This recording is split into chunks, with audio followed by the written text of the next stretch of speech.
Hai,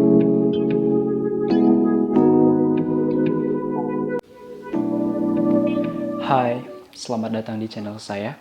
Saya Irman. Di sini saya akan mencoba membagikan beberapa tips atau sebuah cara yang bisa kamu lakukan ketika kamu mulai merasa kehilangan motivasi, ketika kamu tidak ingin melakukan apa-apa. Mungkin saja ini bisa disebabkan karena kamu yang terlalu tinggi menilai diri kamu atau karena adanya suatu tuntutan atau sebuah harapan dari orang-orang sekitar kamu. Misalnya dari orang tua kamu, dari keluarga kamu, dari teman-teman kamu, maupun di lingkungan sekitarmu. Ini mungkin membuat kamu menjadi overthinking, merasa khawatir akan terjadinya kegagalan atas tindakan yang ingin kamu lakukan ke depannya. Bahkan mungkin kamu mulai merasa lemah ketika kamu membandingkan diri kamu dengan teman-teman kamu yang kamu nilai mereka jauh lebih produktif dibanding kamu, sehingga kamu merasa jauh tertinggal di belakang mereka. Saya sangat mengerti atas apa yang kamu rasakan saat ini. Untuk itu, saya mencoba untuk membagikan beberapa tips atau sebuah cara yang pernah saya lakukan ketika saya berada pada kondisi seperti ini. Langkah awal yang bisa kamu lakukan adalah istirahatkan tubuhmu dan biarkan tubuhmu memulihkan diri. Mungkin saja pikiran negatif yang ada dalam diri kamu karena tubuhmu yang sudah lelah, sehingga kamu tidak bisa mengontrol pikiran positif yang ada dalam diri kamu. Jadi berilah ruang untuk tubuh dan pikiran kamu beristirahat, melepas semua tekanan yang ada, dan berhentilah untuk menaruh harapan tinggi kepada diri kamu. Langkah yang kedua adalah terimalah diri kamu apa adanya. Maafkanlah atas segala sesuatu yang pernah terjadi dalam hidup kamu. Entah itu karena kejadian di masa lalu yang kamu tidak ingin harapkan terjadi, atau karena keputusan yang kamu ambil sehingga kamu mulai menyesalinya hari ini, hingga berujung kepada cacian atas diri kamu sendiri. Segala cacian atau penghakiman terhadap dirimu hentikanlah. Pahami bahwa apa yang sudah terjadi tidak akan pernah kembali lagi. Yang hanya bisa kamu lakukan sekarang adalah memaafkan dirimu sepenuhnya. Hilangkan semua perspektif negatif yang ada dalam diri kamu. Cobalah untuk memulai dan membangun kembali. Jadikan sebuah pelajaran dari apa yang sudah terjadi agar kamu ke depannya bisa menjadi lebih baik lagi. Langkah ketiga adalah fokuskan diri kamu dengan apa yang kamu lakukan saat ini. Alih-alih kamu berpikiran jauh ke masa depan kamu, tapi cobalah untuk fokus kepada apa yang kamu lakukan hari ini. Seperti kamu memulai hari dengan bangun tidur, merapikan kamar, sarapan, berangkat kerja ataupun sekolah, dan seterusnya.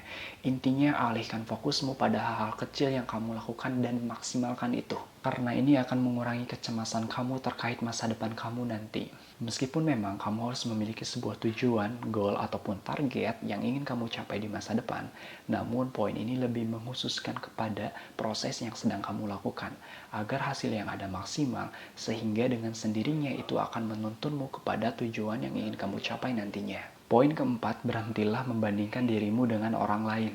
Ini memang sulit karena kita setiap harinya selalu berinteraksi dengan orang lain, entah itu di kehidupan nyata maupun media sosial, dan secara tidak sadar ini membuat perbandingan terhadap diri kita. Merasa kita tidak bisa melakukan apa-apa atau tidak memiliki apapun terkait sesuatu yang ingin ditunjukkan. Terkadang untuk berpikir positif dalam situasi seperti ini memang sulit, namun kita bisa melatihnya dengan memahami bahwa segala sesuatu yang terjadi di dunia ini selalu berputar. Tidak selalu sama layaknya perputaran waktu ada siang dan malam. Mungkin hari ini kamu mengalami hal yang sulit, namun percayalah, ini tidak akan bertahan lama, karena situasi dan perasaan kamu pasti akan berubah. Tetaplah bertahan dan jadikan ini sebuah pelajaran ketika kamu nanti lepas dalam situasi sulit ini. Sehingga ketika nanti kamu berada di atas, kamu pasti akan lebih menghargai kondisi tersebut karena kamu telah mengalami posisi di mana saat titik terendah kamu. Tentunya, kesuksesan setiap orang itu berbeda-beda, maka jadilah sukses menurut versi kamu sendiri. Dan yang terakhir adalah bersyukur. Bersyukurlah terhadap hal-hal kecil yang terjadi dalam hidup kamu, karena dengan bersyukur kita akan lebih menghargai setiap peristiwa ataupun kejadian dalam hidup kita. Dan tentunya dengan kita bersyukur itu akan mengurangi pikiran-pikiran negatif yang ada dalam diri kita. Kita pun akan terhindar dari rasa iri hati atas pencapaian yang dimiliki oleh orang lain. Kita akan lebih menghargai hidup dan tentunya ketika kita bersyukur Tuhan pasti akan menambahkan nikmatnya kepada kita. Cobalah untuk membuat sebuah daftar list atas apa yang telah kamu miliki saat ini. Seperti saya bersyukur memiliki handphone sebagai alat hiburan saya, memudahkan komunikasi, memudahkan pekerjaan atau sekolah saya bersyukur masih bisa makan enak, saya bersyukur masih bisa tidur di kasur yang nyaman, saya bersyukur masih memiliki keluarga yang lengkap, saya bersyukur memiliki teman-teman yang bisa saling support atau mendukung saya, dan seterusnya. Saya harap sedikitnya ini bisa membantu kamu ketika kamu merasa dalam kondisi seperti ini. Kondisi di mana kamu tidak ingin melakukan apa-apa atau ketika kamu mulai merasa kehilangan motivasi. Hal yang wajar ketika kamu tidak ingin melakukan apa-apa. Tidak masalah juga ketika kamu bersikap lembut terhadap diri kamu. Terkadang kita butuh ruang untuk bisa menyembuhkan diri kita. Ini adalah sebuah siklus yang terjadi dalam hidup kita, dan kita sangat membutuhkan kondisi seperti ini agar kita bisa belajar untuk menerima dan memberi makna tentang hidup. Semua orang bisa berubah, dan perubahan tidak ditentukan dari keluarga mana kamu dilahirkan, tidak juga ditentukan dari kejadian kelam masa lalu kamu. Tapi perubahan ditentukan dari makna apa yang telah kamu ambil dari kejadian yang telah kamu alami. Seseorang bisa berubah atau tidaknya itu tergantung niatnya. Ketika niat kamu kuat untuk berubah, pasti bisa berubah.